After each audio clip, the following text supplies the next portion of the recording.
which will balance that out to a 0 on the bottom. Correct. I do have two more questions. One is the asset management plan. It wasn't received at this committee, was it? Or was that received in the overall asset management for the RD? Through the chair. So I'm not sure if, Carrie, have we, I don't know that we've provided that information to the Roth IAMs to this committee. Correct. It was to the board. probably reported in all rec that it was coming. Yeah. Yeah. So what I'm curious about is the transfer from reserves covering the capital. That's exactly what I want my community works for. That's a significant pull from reserves. And while I'm not entirely sure what all that capital is, but that is what I'm trying to reduce through use of reserves by using community works. So is any of that capital, is it not does it not fit the criteria of community works? So through the chair, so in 26 and 27, that is matching. So the community works, the 25 and the 25 on line 43030 under 2026 and 2027 matches the capital at the bottom of 2026, 2027. At least on my sheet it does. Yeah. And through the chair, Joe, I'm pretty sure that what Director Watson is asking is that there's on line 45000, the transfer from reserve, the 94211. That is the growing community funds, because when it was placed into the reserves, because that's the only place it could go. So that's zeroed out. If you look at the bottom of the capital, that's part of those expenditures. Okay, that works. So we don't need a grant. You already are using the grant. Then I would assume the amount you have in contribution to reserve annually, is that aligned with the asset management plan, or is that just a general number? Through the chair, your amounts in capital. Yeah. So in terms of the amount that we're putting into reserves at this time, what we have in reserves, and I believe we could find that, I think it's about $180,000. Putting that money into will help supplement those going on. Again, with the discussion on Friday about asset management and managers and things like that, a lot of that stuff will be helpful to us moving forward on exactly that is part of that, you know, if it's approved, that job and things like that, we'll be sitting down with each and one of us and going, you know, from a very strategic plan saying, look, you know, this is what we have in terms of the assets coming up. This is what you're getting into reserves. This is how much we feel that each year you should be putting away. So those are the things that we hope to, you know, kind of move forward with, you know, with an asset manager to look at these things in all service area parks for sure on our end. Okay, then, I mean, that works. I think my final comment is just that October of 2025, I'd love to have a review of asset management and recreation and what the recommendations are so that we're well in advance of this time of year.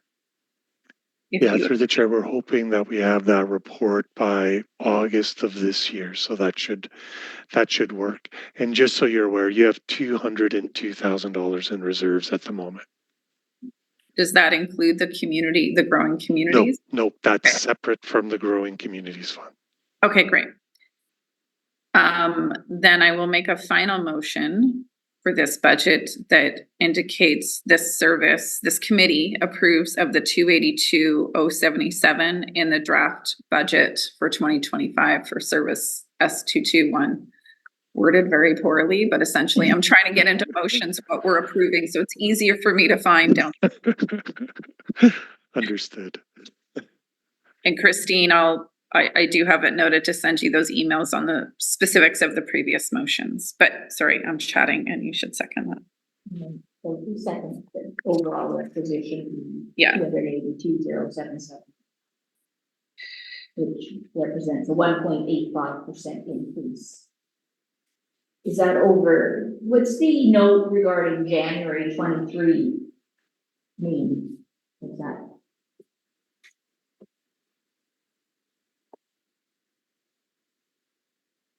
Sorry, through the chair, I'm not sure I heard that. I'm not sure if Joe did either. The top of the financial plan where it says community facility recreation and parks, the total requisition on 41010. Then there's a note that says 1.85%, and then it's got Jan 2023. So I'm just wondering if there's any significance to that note.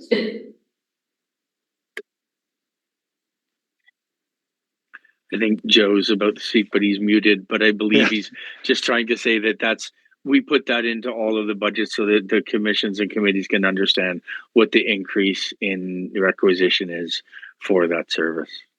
Yeah, and through the chair, what all that date was means is that at that date, when I calculated it, that's what it was. So I don't know if I updated it after we made some recent changes. So I don't- That's the problem. Some notes are for us to remember things. There's a lot to remember in this one. Okay, all those in favor then? That motion is carried. I never asked you if you had any questions, Robert. Thank you. All right, so then are we fine to move on to fire protection? It's more like a 4% increase from last year. 4.5. It's almost 5%.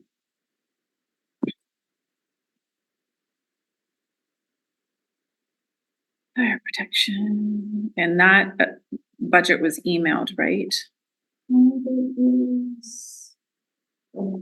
There is something in the scribe. But then Christine sent one this morning. Oh, Yes, I sent a more readable one if you need it.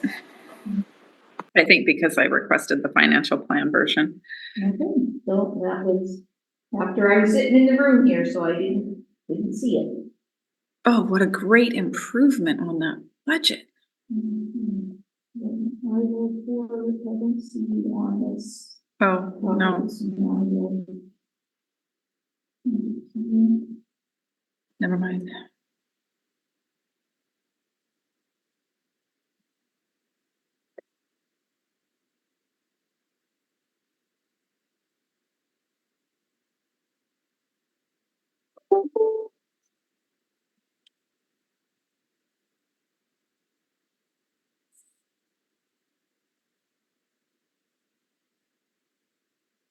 Insurance doubled.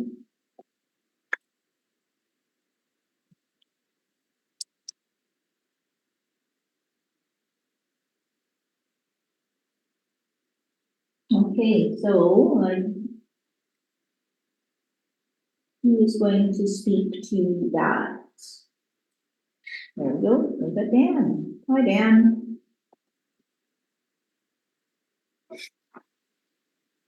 Hello, good morning. Right, so I'll let you walk us through that budget then. Okay, very well. We've been through this a few times, but just to speak to some of the highlights, unless you want to go line by line, but we did see some increases in 2024 that were unanticipated and out of our hands. So I think, Amy, you had just mentioned insurance costs had went way up, as well as contracted services and utilities. And then there were some spending that carried over from 2023 into early 2024. So that again set us behind. And then the rest of it came under.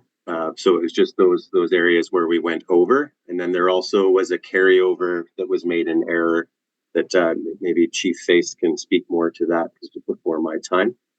And then, yeah, if you have any further questions, or if you'd like me to go line by line, I can. I do definitely have questions on the grants I've committed to this service as well. If they've been incorporated into this budget, there was just 25,000 approved last week from community development. And then I've committed 100,000 from community works for capital.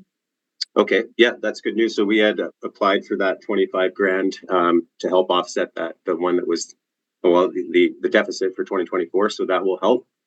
And then the rest you're saying is coming from reserves to compensate for that deficit?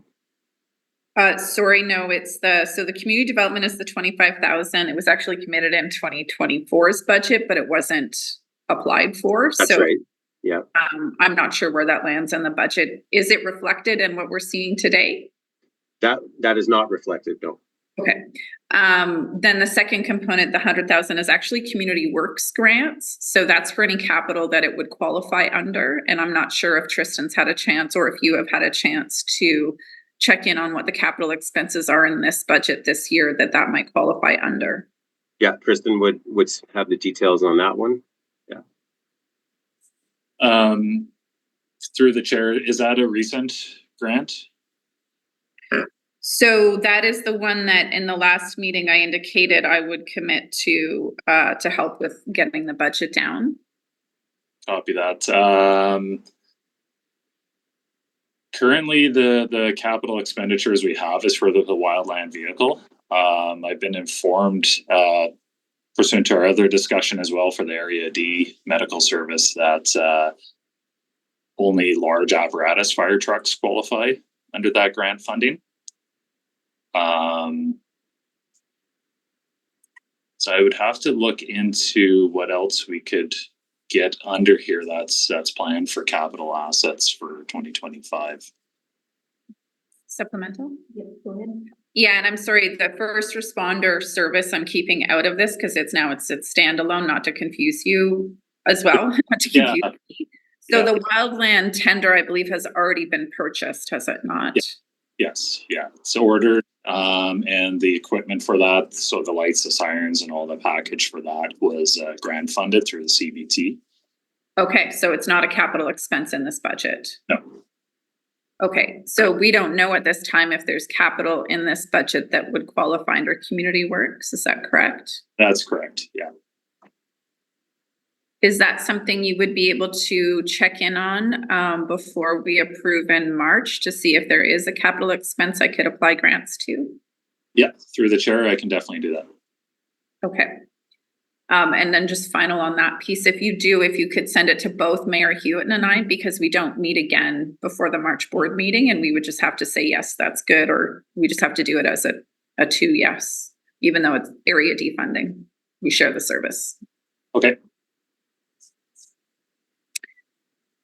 I don't see that there would be a lot, because there's 85 from reserves. It said vehicle funded in addition to CBT. And if that doesn't work for community works, then this might be it.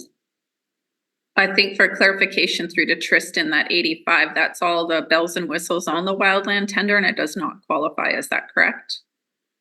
Through the chair, the 85 is for the vehicle itself. Oh, but that's grant funded. Yeah, the vehicle itself is not. That was funded by reserves, but it's the additional stuff to equip the vehicle that was grant funded. Oh, can I clarify something there? Yeah, go ahead. So I'm going to ask this one through to Stuart to ask if he knows. For the community works, could we apply for that retroactively and then backfill what we pulled from reserves for that? Through the chair, I'd have to check on whether or not Community Works has a restriction that the funds have to be spent after the grant application. I don't know the answer to that. Okay, would you be able to follow up on that? Yeah, I'll send a note to Ashley. Okay, I think you're right. That's the only capital expense. And if we've already spent it, then I'll just see what I can do there. Thank you. Well, and unless I misunderstood, I thought Dan had indicated that even the wildland trailer unit, even if it wasn't funded by a CBT grant, was ineligible because it's not major equipment. It's a pickup. Yeah, through the chair, that is the feedback I received from Ashley Grant. It is a regardless, although just to further complicate this, I was able to communicate with UBCM around the resiliency criteria to get water hydrants accepted in rural areas. And the resilience criteria is quite loose. And so in that discussion, our staff had already received a no from UBCM on the hydrants, but when we asked about the resiliency criteria, they said yes. So I think from a resiliency perspective, given that that tender is for wildland firefighting, we might be able to make a case. So I'm just wondering if Stuart's going to follow up on that, if he could send that to Uli, Mike, and Ashley, because they were able to confirm the hydrants under that separate category, and maybe this one we could push for as well. So I wonder if for ease of tracking. Yeah.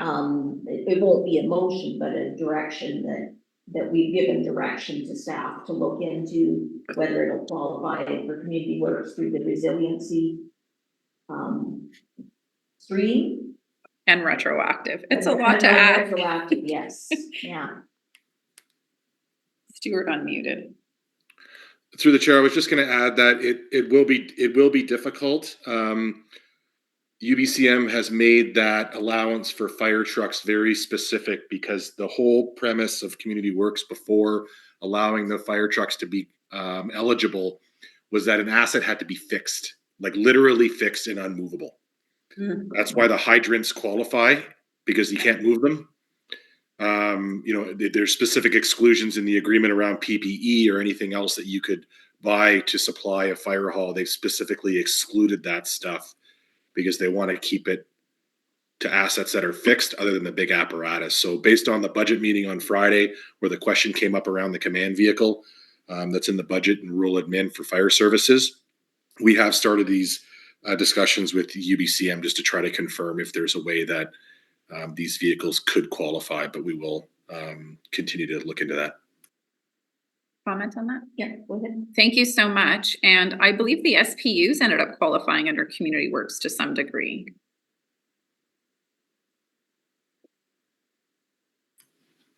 Through the chair, I'd have to go back and check. I don't think they did. Okay. Well, thank you for looking. And I guess just if we can get anything qualified, I'd be happy to reduce the budget through that process. And if not, I'll do what I can. So back to the budget, I'm good. Okay, so nothing else then on fire? No, but I think if you're comfortable with it, I do appreciate making motions on these, so we're clear. So, how would I word that? So I want to approve the draft amount at $528,393, with the exception of direction of staff to investigate community works for capital expenses. So sorry, Christine, you're getting weird ones today. Does that make sense to you? Okay. If you. All right, I'll second that. Okay. All those, any discussion? All those in favor? Ms. Cleary. All right, so then that brings us to library. Oh, and the inclusion, sorry. I'm so sorry. I realized that the 25,000 approved last Thursday is not in this current budget. So we will already see a reduction from that 25,000. Is that correct, Tristan? Through the chair, that's correct. So is it 503, about 393? If we're taking 25 off. yes, or we can add to the motion with the inclusion of the community development grant, whatever makes it clearer to us. I think indicating the inclusion of the grant. So reduce requisition to 503,393 and include transfer from community development for 25,000. Yes. I think if that makes sense to everybody. Dan's nodding yes. So is Tristan. Christine. Sorry, Christine. We'll just pretend that was the motion and then we're in favor of that. Just only two of us. I think we get it. This will make tracking so much easier. Thank you.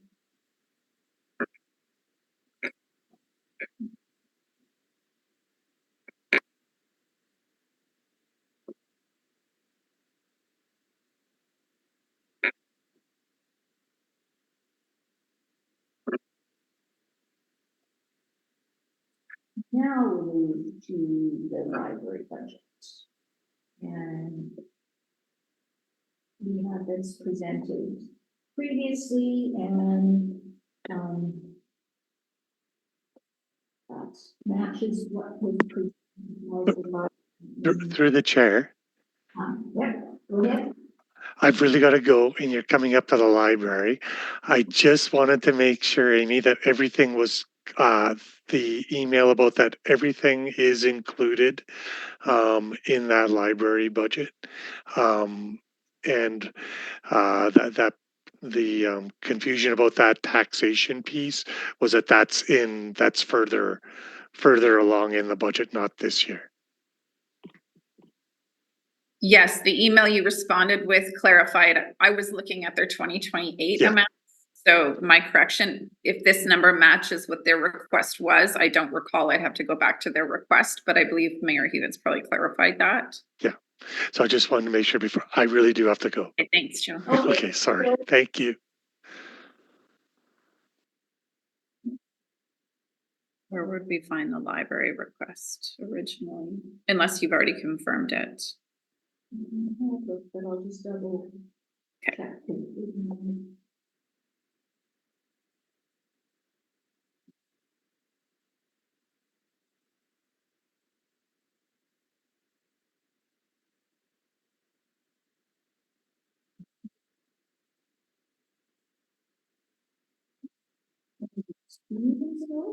It was December. Yeah. I had it over email, I think. Okay, it's just this year, 2025, that we've had it in. Describe, yeah. There it is.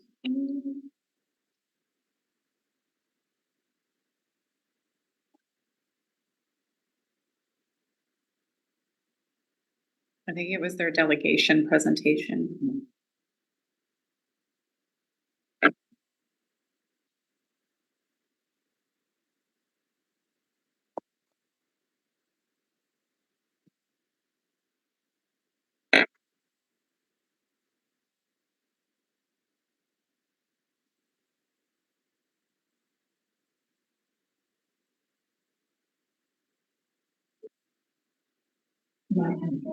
Quickly. I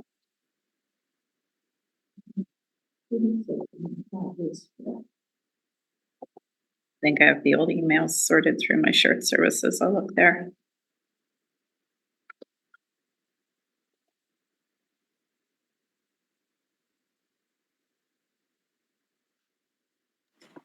Would you like me to share the budget that's in the agenda? No? It's the actual budget from the library we're looking for. Okay.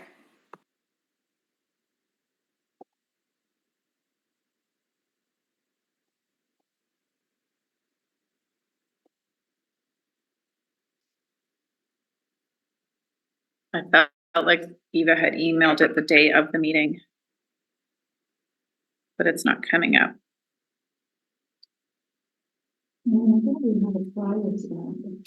Christine, are you able to go back to the last North Kootenay Lake Services Committee meeting agenda and see if you can find the library budget in there? It was December, they presented their budget. Yeah, I'm looking.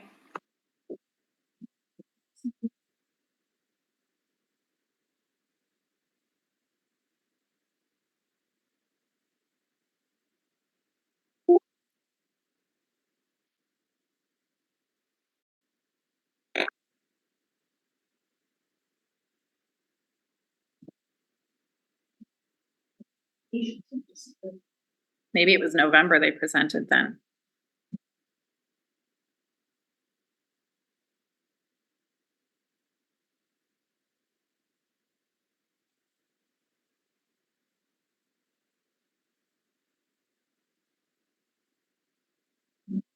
Previous to that was October. That was too soon. This is so crazy. Got it? Oh, I found the library. There we go. I just sent an email. Is that what you're looking for? Okay, so it is slightly different than this budget presentation that shows it had 130,825. And this one shows, oh, 131,864, but that's, okay, their grant is 138,25. So that's correct. The requisition is higher because of the Administration? transfers from other service, so general admin and community services. Okay, I'm just pulling up what Christine just sent. So we've got the 2025 is 138,255. And then what's in ours is, I believe you, just so many screens. Oh yeah. Okay, we're good. So I think that I'll just move a motion approving the draft 2025 at. This is a good thing to clarify. We have not been including, we've just been including the requisition amounts in the motions, not the total, so that we're clear for these contribution services. Does that work for you? Well, because the requisition is, and, okay, so the requisition and, yeah, and the grant at 130,825. I don't know. It's 132,805. Yeah, So I'll just make a motion that approves the library budget at 131,864. the requisition. Yeah, requisition amount. That's that. And all those in favor? Approved.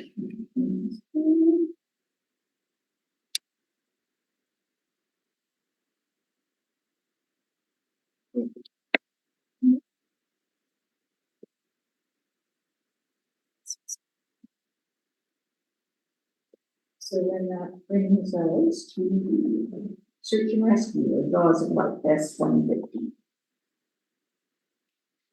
So then that one is in, oh, thank you. It's in the budget or in the agenda. So 29,246. So I did reach out to Alana to clarify because we didn't have, and she did forward her written report, which I forwarded on. The request is actually 30,000. Oh, It was verbal. okay. So she clarified that. So we do need to increase that to 30. It's not much. So their grant to 30. Yeah, So it'll be 32,246 for the requisition. yeah. So I'll make that motion to put in the Jaws of Life 30,000 for the draft 2025. So to increase line 41010 by 3,000 and 57010 grants to 30,000. Increase it by 3,000 to 30. Yeah, however that works. I'm mostly trying to track what we committed to. And I think we just didn't get the right number in there.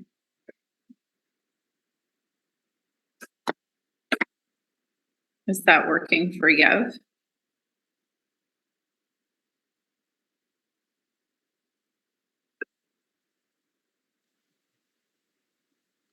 Yeah, sorry, what was the question?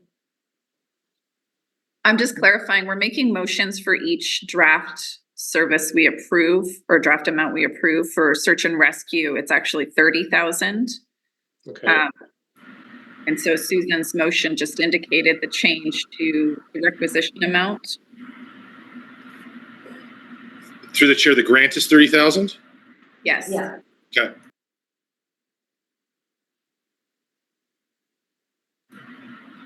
That's Tristan's budget, so if he's listening, he can make that amendment to change the grant to 30,000 and then adjust the requisition accordingly.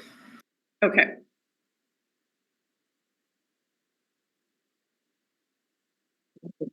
Question, all those in favor? Do you want to just check that Tristan heard that? Yeah, so that the requisition is going to increase to 32,246 and grants to 30,000.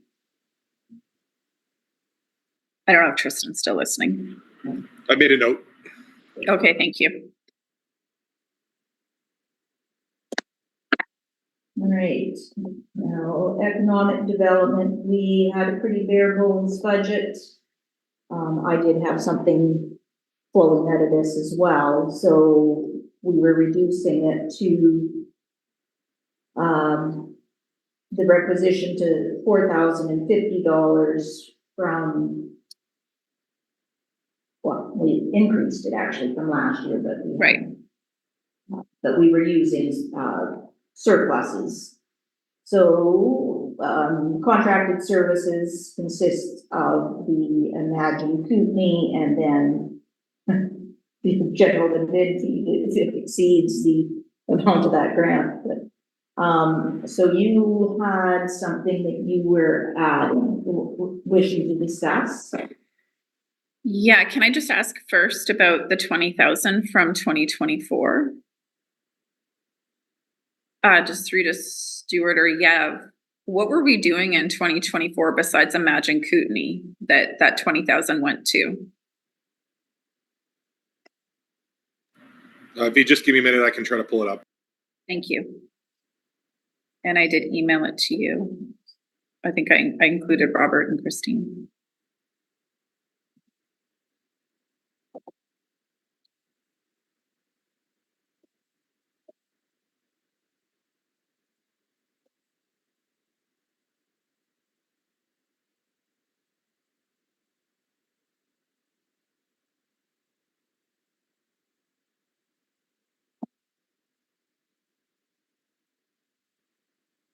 So there, I recall where this came from now. Do you want me to speak to this while he's looking it up? Yeah, go ahead. So before we lost quorum on EDC for 2 meetings, I had a links conversation because I do annual contributions for community development for their other projects. And we had talked about EDC and saying, you know, we had a hard time with quorum. We're not really sure what we're going to do with it. And I had shared that I would love to put like May days and those kind of joint ventures through this service to support Caslow. And so Links had indicated their Market Fest is, you know, a similar process where they're encouraging development up there from an economic perspective. And if we were going to support the chamber, would it be fair to also support this? But then it lost track because we didn't meet for 2 months, which was because we don't have quorum. It was nobody's fault. So that's where this originally came from. And of course, I haven't circled back because we didn't have the meetings, and I had also lost track. Were we going to put the chamber amounts through this service to better reflect that it's not limited to Castle that they serve? So that's the consideration on this one. Because it's short notice in terms of this process, I can go either way with it. I do know it's worked really well. So their request, I think, to us out of the total was 6,800.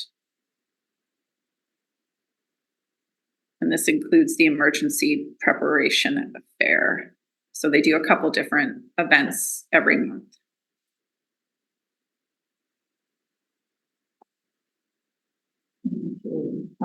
So I left it alone at our last meeting because I was under the impression that you wanted to just reduce taxation. Mm-hmm. So, and we had discussed this. We had a discussion informally and we were going to discuss it being part of this committee. And you never mentioned it, so I thought you had left it alone because of budget considerations. So I never raised it at the last meeting, and so I didn't know that this was actually on the table because I hadn't heard anything, and you had mentioned Links was interested in some funding, and the village currently funds the chamber at $7,500 annually. So I think if we're going to do one, we're going to do the other, but then the other complication is because the primary use of the funding is a large, very large part of it, $5,500 is towards May Days, and they cannot wait until August to receive the money to coordinate May Days. So wasn't sure how that would work for them. Because waiting till August just doesn't fit in within their budgetary constraints. Mhm. So, and I don't know how it works for Lynx either, if are there events post-August? So that, or do they have funding to carry them through, or? They would have funding to carry them through, and I apologize, I can't track it all. And so I just left this as when we have EDC, we'll talk about it then. Oh, And okay. it wasn't until Chelsea sent me this email on Friday saying, oh, we never had EDC, where do I put this? And I was like, oh, well, forward it to me and I'll do my best. But I just can't memorize it all. So it's pretty late in the game this year. And that was honestly just me saying, like, how do we continue EDC and be supportive? I'm like, go to the organizations already doing stuff. That was kind of my simplified approach to it. We do not have to do it this way this year. We can consider, I'm looking to support both entities. Right. But if we don't, if it's too soon this year and it would change funding parameters for May Days, things like that, there's things to work out, no problem. Let's just not do it this year through the service. And then consider that next year we could have two projects where we still don't need a commission. We just need to work out the timing. That would be my suggestion, because this is very late and I can let Lynx know I'll work with them through another avenue to do this.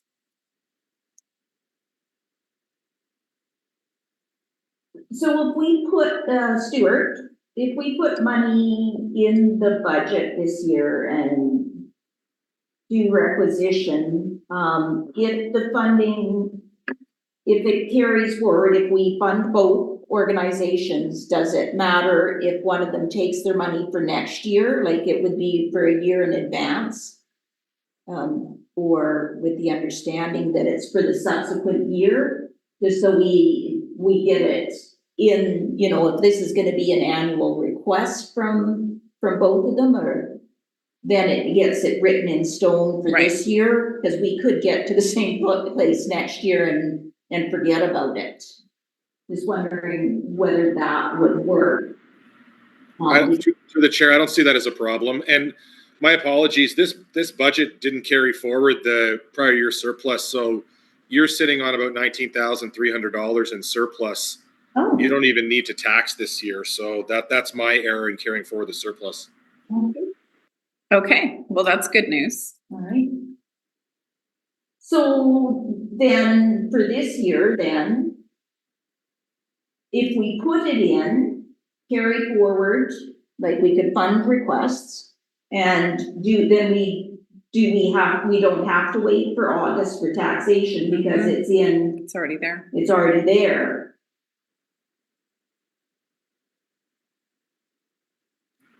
Yeah, through the chair, you wouldn't have to wait for taxation anyway. The only ones that have to wait for taxation are some of our contracts and our financial service grants. And we only do that because the volume is so big. Okay. But, we're still running business as usual and have to wait until August to get our funding for our general operations even. So, that's why we have the temporary loan bylaw and other ways to bridge that gap if we need the funding. So, you've got it in the surplus, so you definitely can. But even if you didn't have the surplus, it's not a financial service grant. It would be a grant from the service that would just go to the board individually, and you could just pay that whenever. Okay. So then that would work. So the request from Lynx is $6,800. And like I said, we normally do $7,500 for the chamber. Do we want to make them equal, or what? I think we go with the amounts that they require. So it'd be 75 plus 68, but the motion articulates that 68 is for Lynx Market Best, 7,500 is for the chamber's annual events. We can do that for the budget today, but then just to catch that we will need a motion at the board table to release those funds. So there'll be a different process than the council would normally do for the chamber. And we could do that from March. So can we make a recommendation Yes. to from through the this service, committee. yes. Yeah, okay. So why don't we do them separately though? Yeah, oh, for sure. Okay, so I'll move a motion that for, oh wait, sorry. Catch me for a minute. So for 2025, are we putting anything in to capture that this year we're using prior year surplus? So next year it'd be back to zero and we'd be jumping up requisition. So I think That's correct. yeah. So are we putting anything in for 2025 to reflect the request in 2026, assuming this isn't a 1-year commitment? I think we should, because we don't want to have Yeah. to block them back and forth, right? So then what's the total between 75 and 68? Math. 14,300. So you want that in the 5-year plan Yes, please. Yes. every year? In addition to the, well, I Prior guess it year would be- surplus. Yeah, that would be in addition to the contracted service, so that would be grants, correct? Yes. Okay, So it's through the chair, just to confirm, 2026 through 2029, you'd like Imagine Kootenay, 6,800 to Lynx, 7,500 to the chamber in every year. yes. Okay. And I'll make that a motion. As well as including the, drawing.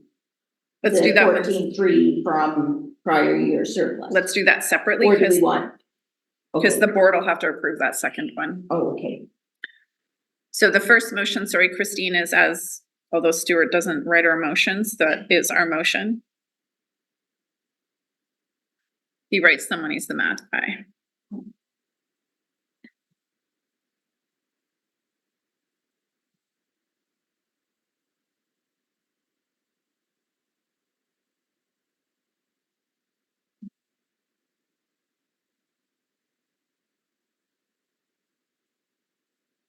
So were you able to capture that, Christine?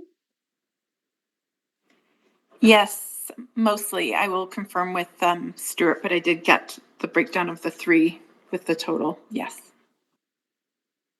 All right, What was the Imagine Kootenay one? 2,000. 2,000, okay. So, and do we want to just draw, the total of the budget from surplus this year, or have some taxation?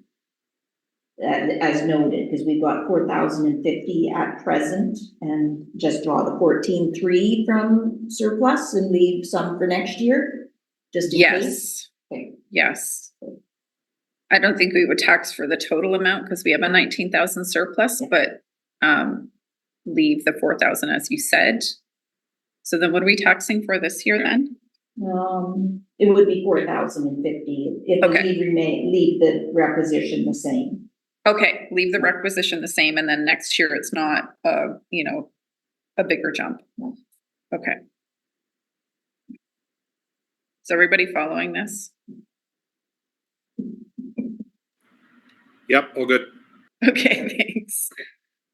So if you want to do that motion, then I'll do the one to release it. Okay, so I'll make that motion. Second, Dr. Watson, all those in favor? That's carried. And Director Watson will make the motion as it needs to be worded to go to board. And that's for the payment to the chamber at 7,500. And then the payment to Lynx at 6,800. For 2025 activities.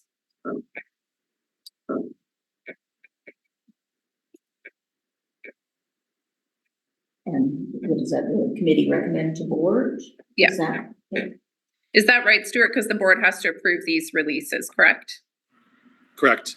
Yeah, so Christine, that can just say the 6,800 to Lynx and 7,500 to the chamber to be paid from the S109 Caslowan Area D Economic Development Service 2025 budget. Well, I'll second that. All right. Discussion? Thank you. All Good those in work. favor? That's carried.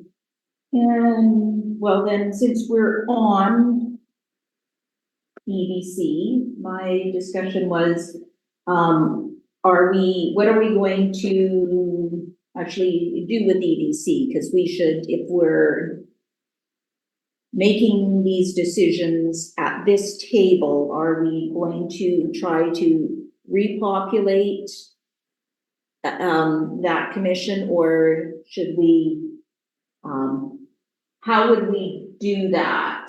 Like, we're not making it dormant because we're taxing and we're using funds, but we're not. You can treat them as separate bylaws because the taxation bylaw is separate than the commission bylaw. And what we're doing is we're not populating the commission in 2025. I believe we had already determined that. Well, I don't think we had. Okay. And because we should notify commission members who were, because we appointed and Right. and not knowing what was happening with this commission, that we were going to discuss it at this table, and we didn't decide finally at the last meeting. So I think we should follow it through to its conclusion for this year, and then if, you know, for those people who were appointed, who are still active, you know, so Rob Lang, Rick Ney, and Chelsea, and I'm not sure who else was active. Rick's missed several meetings, so I don't know if he's still qualified as a commissioner. But we know that Matt resigned. Yes. Jeff, well, he resigned quite some time ago. Yeah. But in terms of the activities, like, yes, there's the members to inform. Yeah. That's definitely one of them. Yeah. In terms of the actual activities and what we do with that commission, I feel like what we're doing, what we just decided is plenty. I don't see on increasing taxation for this service. No, just I'm thinking more. So what do we? Because we just reappointed people, we should tell them that we are not going to be meeting as a commission.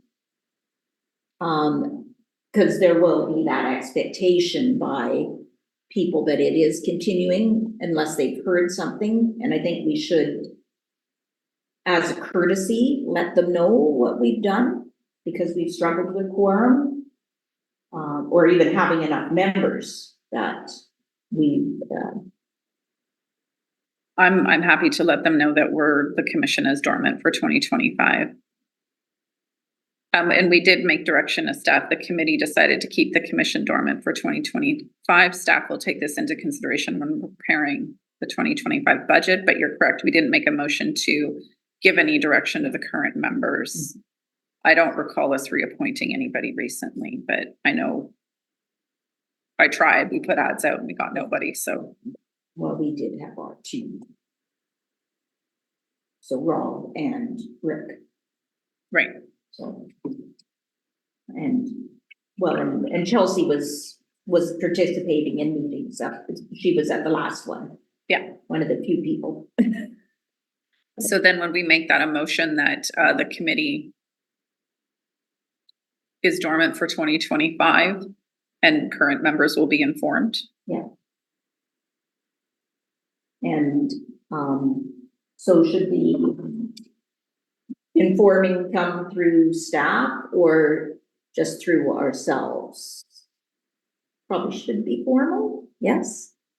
I don't know how that works. I know that, I mean, I only have to tell Chelsea, so I've already told her. Yeah, well. But so however way you would prefer to communicate with your representative. Stuart, is there a process that would? Through the chair, there really isn't, because this isn't really proper process. Like, realistically speaking, you should be talking about repealing the commission bylaw. But we're not there because we don't know what might occur in the future. We're just struggling with quorum and with activities in the service. So we don't want to repeal. We had Glacier up for quite some time, and the Rec Commission itself was dormant for quite some time, evaluating what we would do. Yeah, so I don't know if anything formal should come from the RD, because again, it's outside of process. We shouldn't be telling them, because really what I would suggest is if we did communicate with them, we'd write them all a letter to say that, thank you for continuing to be part of the commission. We will schedule meetings as we are able, full stop. That's it. Like, I'm not going to, I wouldn't feel comfortable saying we're putting the commission into a pause phase for the year, because then we should start talking about the validity of the commission. But if you want to wait to do that, then it's really just, we're not going to schedule meetings until we can. Well, I'm comfortable talking to both Rob and Rick as our only members besides myself and just do it that way. And just Okay. say that what we've done, let them know what we've done Mhm. for EDC this year We've committed to the chamber and links and Imagine Kootenay. Imagine Kootenay, Yeah. yeah. Okay, so then that's not a formal motion. All right. That's Okay. okay, so then we're into new business. Library operating agreement. And I think this was just a follow-up that, our CAOs met and had a discussion and, because I haven't seen any documentation, so, it'll be the two of you reporting, to your discussions. Yeah, through the chair, I could start. Robert and I had a conversation, and I actually went back to Director Watson to talk about what the plans were for the village and what the village was looking for. And it really just is a commitment that the funding for the library going forward would continue to be under the service bylaw that we have. And I think that the amounts being asked for were presented by the library previously. And in my last discussion with Director Watson, it was one where she did want to have some sort of public engagement around whether or not Area D residents were comfortable with that kind of commitment down the road. I think the struggle we're having is that commitment is down the road. It's not next year. It's not in this budget. It's something where we're talking about it in 5 years, which makes it difficult for anyone to really commit on that front. I think it would be difficult to actually communicate that through the public process as well, to indicate to residents, are you comfortable with an increase in the library funding in 2029? You want me to add to the discussion I had with Stuart? Yep, so I wasn't part of it, so. Well, I haven't been a part of any of the library planning process. So this was him offside letting me know what you guys were asking for. And it's been a really difficult process because I come to this table and you're asking for commitments that I don't understand. So he let me know essentially what the village was asking of Area D. And the service itself was not developed under the assumption that capital was included or long-term planning was included. It's a contribution to operational grants. And so the struggle I have is that when we created this service, we did not ask about capital contributions. The capital contribution to the arena on an annual basis is similar, but it's a set amount that's really feasible. The numbers that were proposed in the ongoing management plan, I would like to know, how is that being communicated to the public on both ends? I don't think it's just up to Area D to say, yes, we support this, no, we don't, because it's also village residents who have to say, yes, we support this, no, we don't. So that's where I'm struggling. In terms of the bylaw itself, I'm happy to continue funding the library. We have a service in place, so there's no question about continuing support. But if we're adding in capital asset management for a building and it's a significant increase, I do feel it's important to go to the public on that, as all other assets would, in terms of significant increases. It's not just 10,000 a year. And so my question back to the village, which was, it's been an awkward situation because the library is really being developed through a committee I have nothing to do with, and my only updates are when I come to this table. So I had no knowledge what you guys were looking for, and that's why the numbers even confused me when I was like, what number are we putting in for 2025? So what they were looking for was commitments in 2028. I don't commit to anything post my term. We can't actually do that. You can put it on a 5-year plan, but we don't have capital in our 5-year plan for the library. Mm-hmm. And so that's where I'm in a conflict with, number one, the question was, will Area D commit to this? And I have to come back to this committee and say, is the village committing to this? How has the village assent process been to confirm that they're now taking on an asset? Because before it was through the village building itself, which was not an asset the taxpayers were paying for. So I accepted that many years ago. We said, well, let's increase the lease to make sure we're covering the actual expense to the village. That made sense. But now we're looking at a significant building, which is great. But we're using taxation that was for operations. So I would like to suggest that there's a public assent process. Sorry, a public assent process isn't necessarily the appropriate tool because currently, and when we get to the item on the bylaw increase, we actually have over $100,000 room within our current bylaw. So that 25% increase, that's why I wanted it back at this table, is significant beyond what we actually need. And so that's where I felt it was inappropriate. So that being said, an assent process is also not appropriate because we currently have room in the bylaw. We just haven't included capital asset management. So I don't know what that process looks like, but I can't just be, yes, for Area D, we commit to funding 2028 and beyond. That is a new element to the budget and is significantly. And that's what I understand from the process. Again, I've only had whatever Stuart informed, whatever Robert told Stuart to me, and then whatever the library presented that day, I had no idea what they were talking about. So I was really left out of that conversation up until they came and said, hey, will you approve this? And I'm like, what? And they thought it was for a grant they were applying for. They kept saying this is so we can apply for a grant, and there was a timestamp on it. And that's what was really confusing me in that meeting. So I will continue to commit to the fund that we provide in operations. I will continue to commit to the library service bylaw we have in place currently. If we want capital asset to be a part of that service, we have to go to the public and ask them. I just feel like that's due diligence in how we would approach any other service.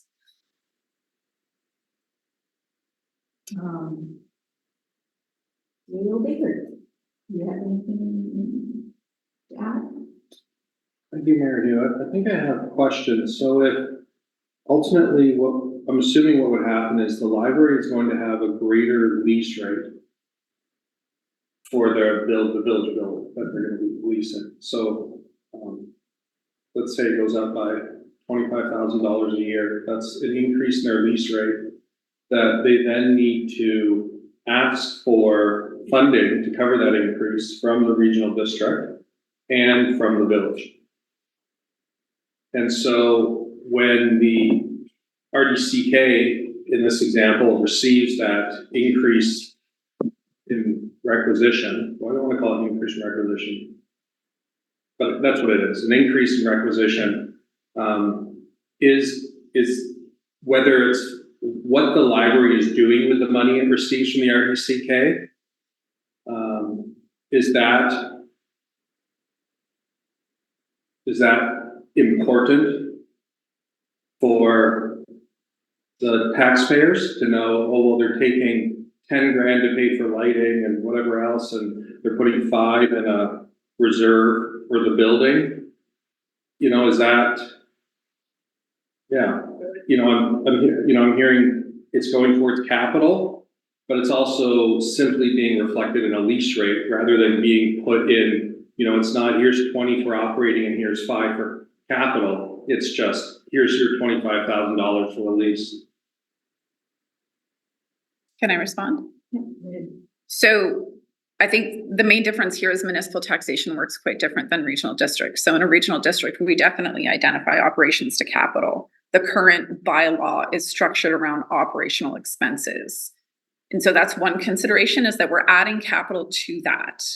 We're adding a capital expense to that, which in a full transparency over what we have to do with our budgets and a financial contribution where we're not operating it, it is important to be clear about what are you funding. You're funding operations, and now you're also funding the building.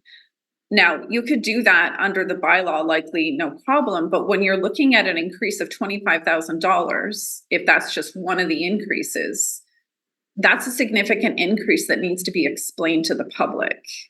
I can't just say, yes, increase the budget by 25,000 without considering the fact that we've now gone into operations of a building with our funding. We were just operating the service before, we were just funding the operation of the service before.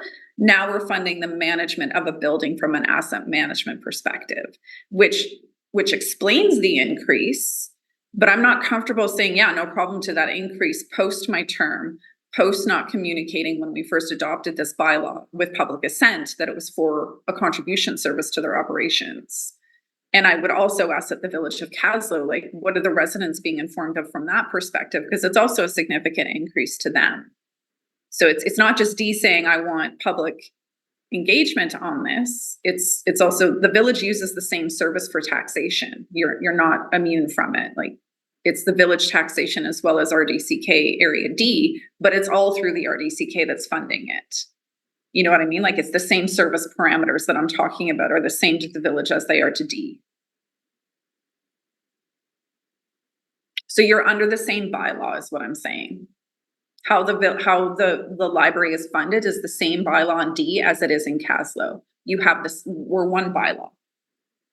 And so all of the parameters around only operational funding through the original assent process is the same bylaw the village of Caslow is operating under to fund this service. You don't have a separate bylaw where you're pulling further taxation.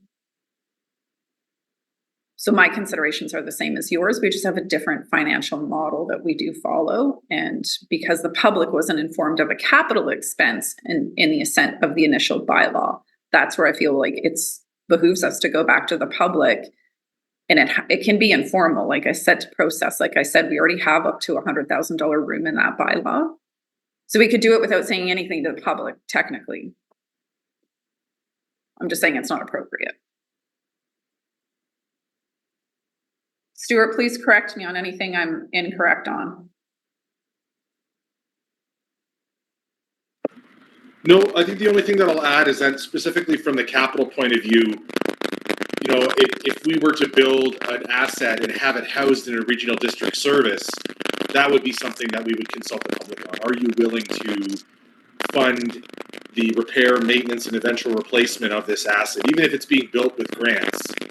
The long-term maintenance and replacement of it, if it's going through the service, it would be something that we would go out and ask the public on if we were starting up a new service, for example. Can you say it again, Stuart? It was just your audio was cutting out and I was having trouble following. Essentially, if we had a service in VRD that was only operation and we were adding a capital expense to it, we would go to the public and seek their engagement on that because it's going beyond the original intentions. Is that correct, Stuart? Yeah, that's basically it. Is that if we were to build a facility, but any facility, library, recreation, anything, you know, we would consider the fact that long term we're asking the public to maintain and eventually replace this thing. Is that something that you're wanting to do? Which was not the question when we went to public assent on the initial bylaw. It was, do you want to fund the operations of this service? So that's the difference. We're adding a new component to what we're funding. And if it's a small amount, that's not a big deal, but we're actually saying, yes, we're going to take on funding this building.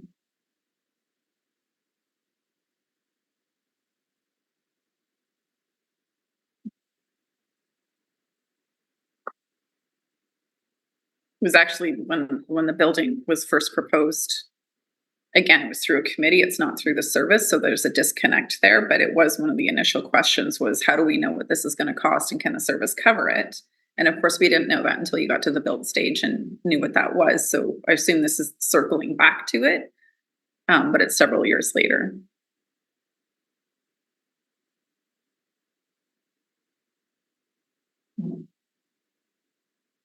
So we'll just have to have more discussions at council.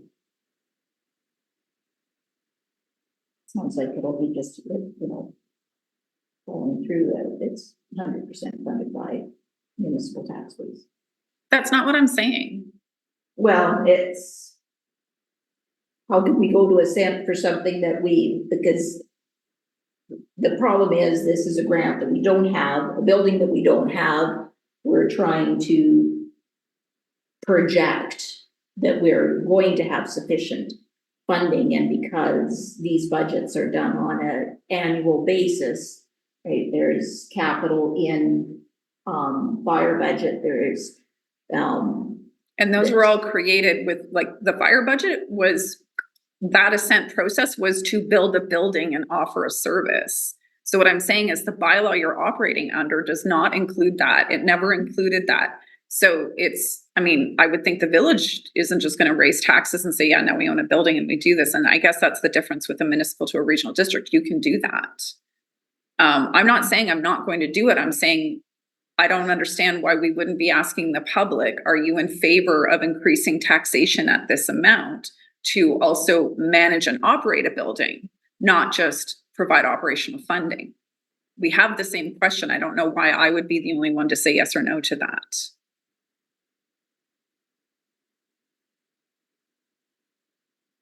Well, you're not. It's jointly that I would be looked at as biased because it's it's a municipally owned building. So we both have to agree. So You both have to agree, but you carry the asset. The village carries the asset, the RD doesn't. The RD carries the asset of the fire hall. And everybody participates in that. So it's not impossible in any way, but it's really uncomfortable to commit to an increase in taxation that's significant without telling the public, what is this for and what are you doing?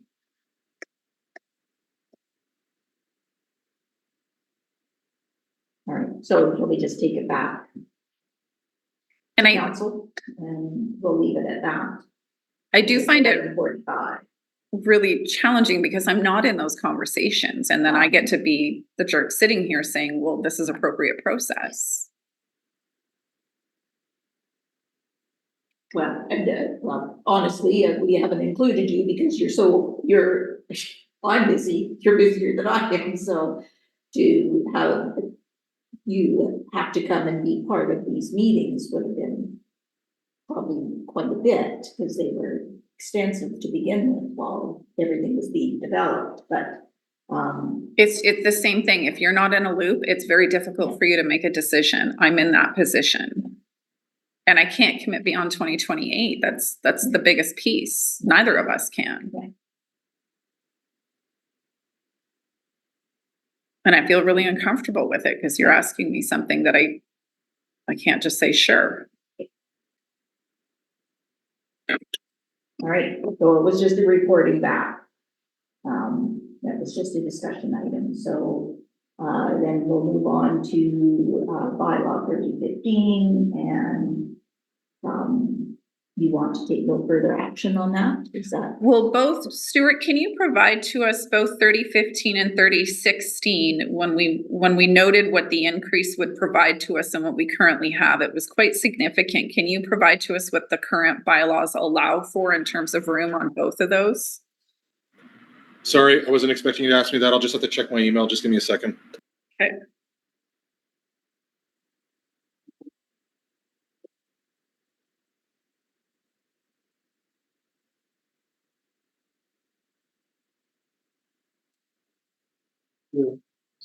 So there's only one bylaw related to this library service, is that correct? And this is at 3015. Yeah. No other Sorry. bylaw.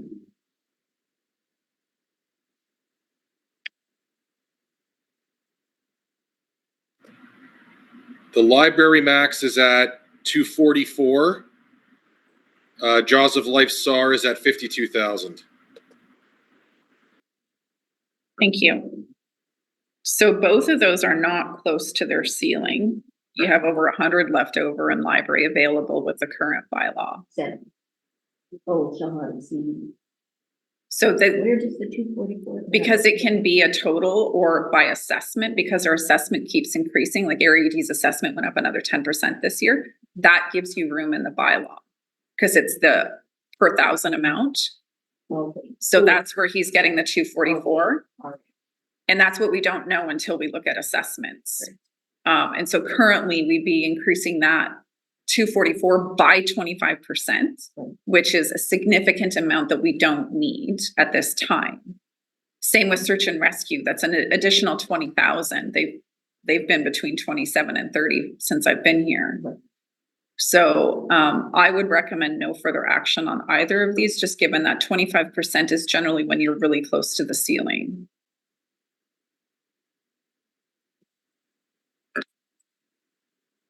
All right, well, given that, because we didn't have that information Yeah. when we made those motions previous meetings, so. So no further action on either of those bylaws. Do you probably want a motion on that just because we were about to go to adoption? Is that appropriate? Just so it's tracked where that went. Through the chair, yes, we would like a motion for that. further action on bylaw 3016 and 15 and 16. Can we do those together or do you want them separate? Through the chair, probably separate, just because they are bylaws individually. Okay. I'll second the first one. Okay. Any discussion? All those in favor? It's carried. And the same for 36, no further action. Second. All those in favor? It's carried. All right, that brings us to our last item, which is also a discussion item, and that is Village of Castle Cemetery.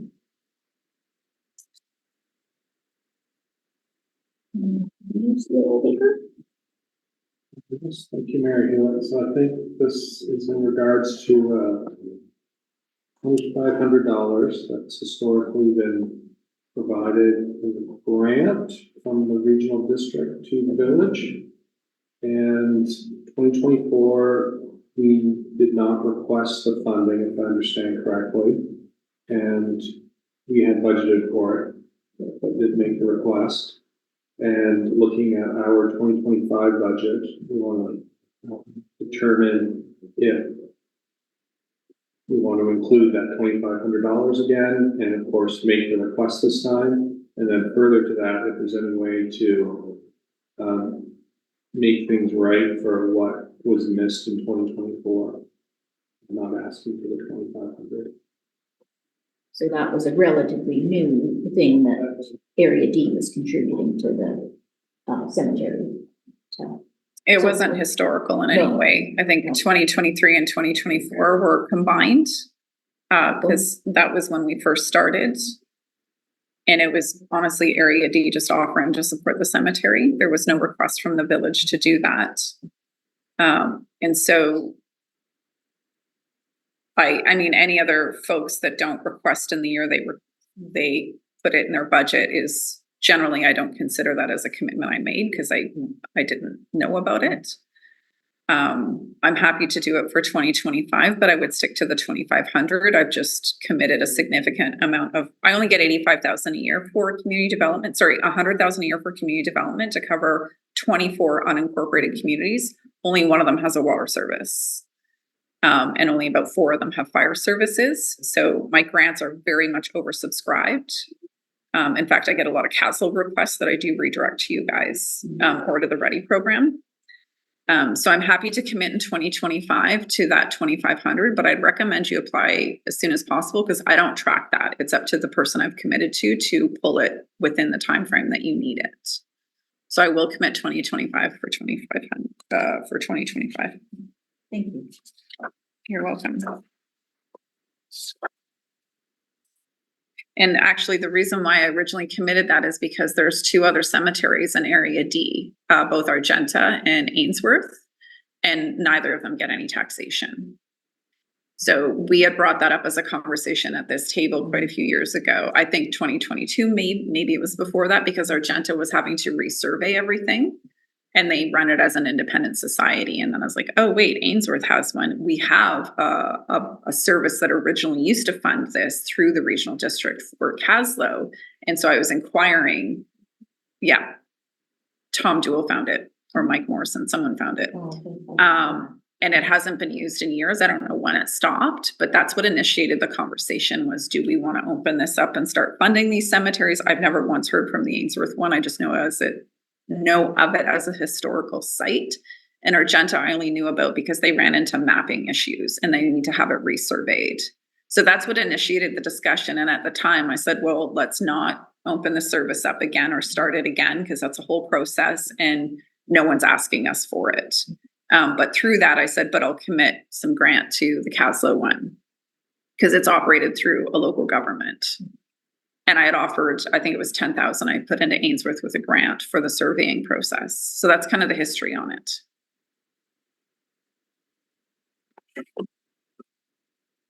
So I'm putting you in my formal budget right now.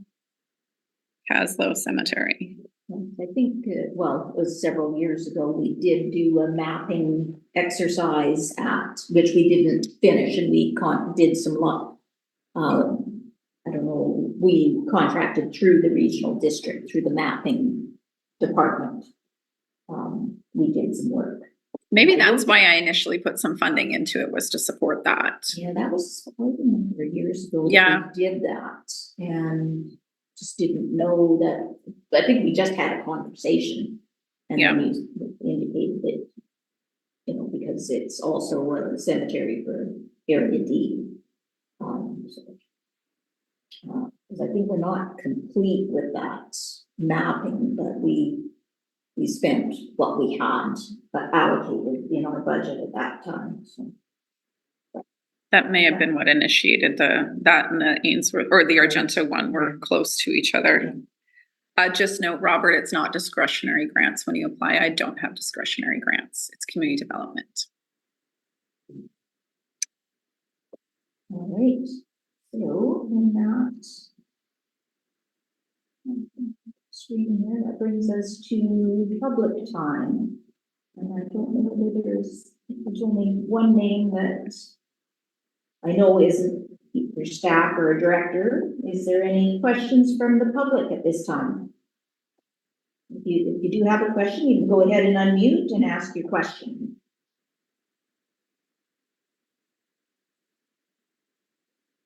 I'll ask one more time.